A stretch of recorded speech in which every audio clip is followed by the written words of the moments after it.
Olá, pessoal.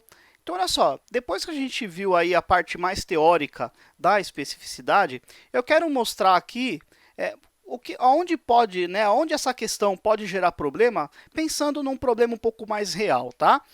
Antes de eu continuar, eu vou mudar essa cor aqui, porque esse amarelo no fundo branco está me dando ciricutico. Então, eu vou vir aqui, vou simplesmente apagar esses caras todos aqui, desse jeito, salvar, vamos testar de novo. F5 aqui, maravilha. Então, o que eu quero fazer? Quero fazer o seguinte, ó. Digamos que eu tenha uma espécie de jumbotron aqui, tá? Uma espécie de uma área em destaque. Então, vou criar uma div aqui. Esse cara aqui, eu vou chamar de jumbotron, a mesma classe que o Bootstrap usa, tá?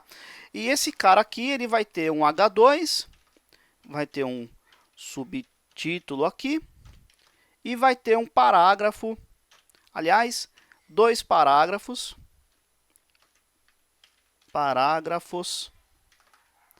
multiplicado por 2 aqui. Vamos ver se isso daqui funcionar. Muito bem. Então, tem uma classe Jumbotron, um ID Jumbotron, um H2 e dois parágrafos. Muito bem. Se eu salvar esse cara e testar no Chrome, já tenho ali a minha área do Jumbotron ali, tá certo? O que eu vou fazer? Eu vou vir aqui em cima. Bom, primeiro eu vou fazer o seguinte. Jumbotron. E vou colocar um background aqui, vou colocar um background, um RGBA, tá? Um preto transparente. 0.5 aqui, sei lá, tá? Desse jeito. É isso aí. Tem ali um cinzinha, poderia ser uma imagem, por aí vai, tá? Mas o que eu quero mostrar aqui agora? Bom, se a gente for olhar, esses meus parágrafos aqui, eles não têm nenhuma cor aplicada, né? Ele está herdando a cor do parágrafo que eu defini aqui fora, tá certo? Mas o que eu posso fazer? Eu posso fazer o seguinte, eu posso fazer da seguinte forma, olha só. Jumbotron, espaço, P. Isso daqui tem um significado. Esse P, esse espaço, ele significa descendente, tá? O que eu estou formatando aqui? Eu estou formatando todo o parágrafo que está contido dentro de um elemento que tem um ID Jumbotron.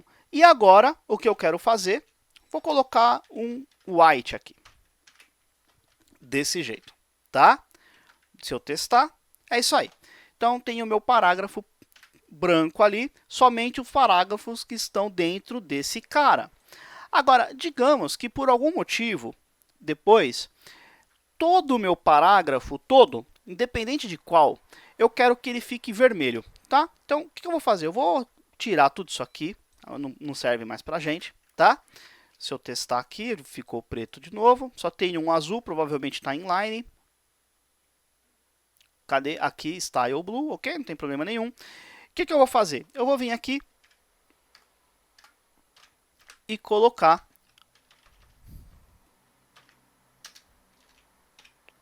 um color red, tá?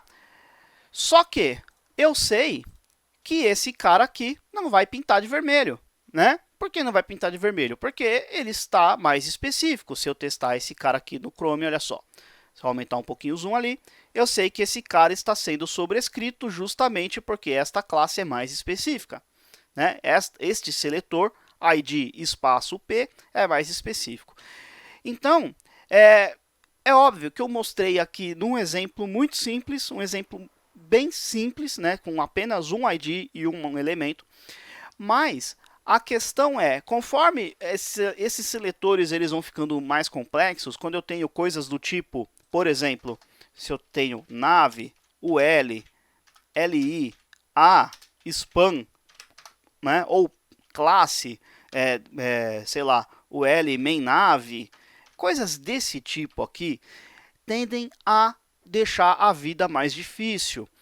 Porque você, em algum momento, vai querer aplicar uma regra de estilo e simplesmente aquele elemento não vai receber aquela formatação porque tem alguma outra regra de CSS que não está permitindo, que tem uma especificidade maior. E aí você vai ter que criar um elemento um pouco mais específico. Era, por exemplo, quando acontecia com o Bootstrap. O Bootstrap, não sei se a versão mais nova ainda é assim, mas o Bootstrap até a versão 3, ele tinha lá dentro dele essa regra aqui.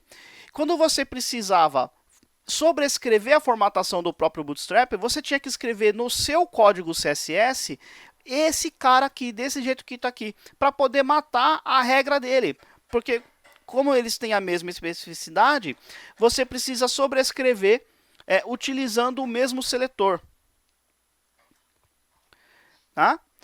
Então, evitem escrever seletores complexos dessa forma. Tá? E como que poderia, como que a gente poderia resolver então essa questão? Bom, para isso, o que eu costumo fazer é utilizar um padrão de projeto que é o BEM, o Block Element Modifier. O que isso significa? Significa que se eu tiver o Jumbotron e encarar o Jumbotron como se fosse um bloco, todos esses caras aqui, eles são, digamos assim, componentes dentro desse bloco. Então eu vou utilizar classes aqui, olha só. Class, tá? Class justamente para que eu não tenha vazamento, digamos assim, de regra de CSS.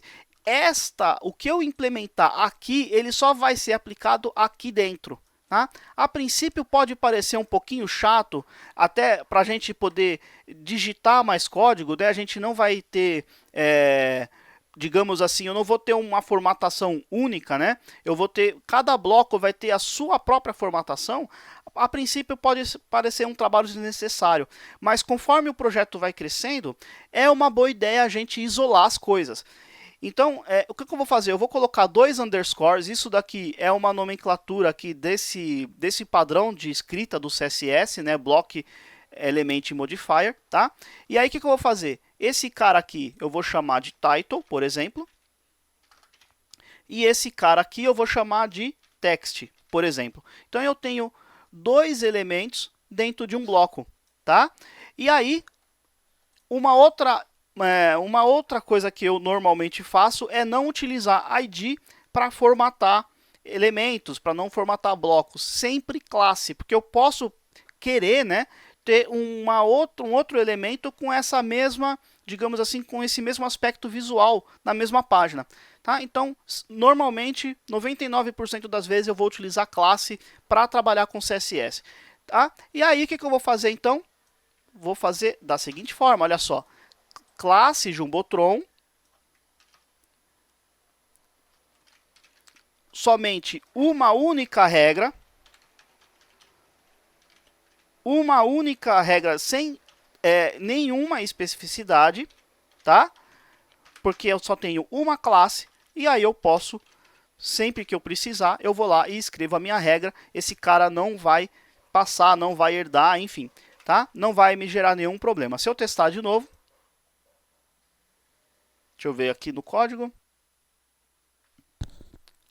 Aqui não é Jumbotron, é Jumbotron. Desse jeito, salvei. Testar novamente. E tá lá, né?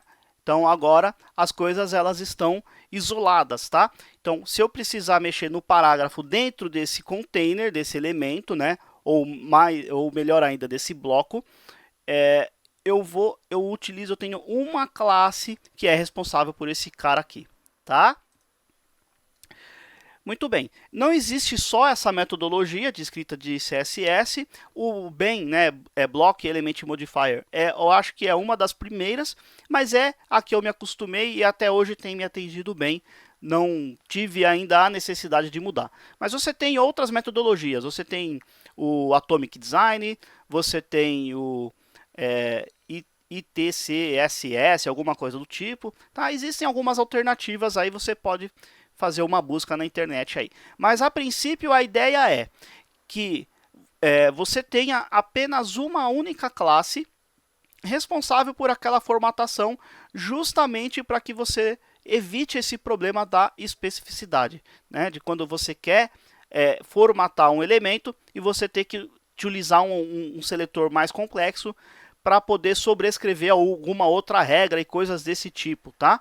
Então, isso aqui, por exemplo, isso aqui você poderia não utilizar. Por exemplo, isso aqui nem pensar. A gente não utiliza coisas desse tipo para evitar dor de cabeça, tá bom? Galera, é isso aí. Com relação à especificidade, era isso que eu tinha para mostrar para vocês. No próximo vídeo a gente muda de assunto. Até lá!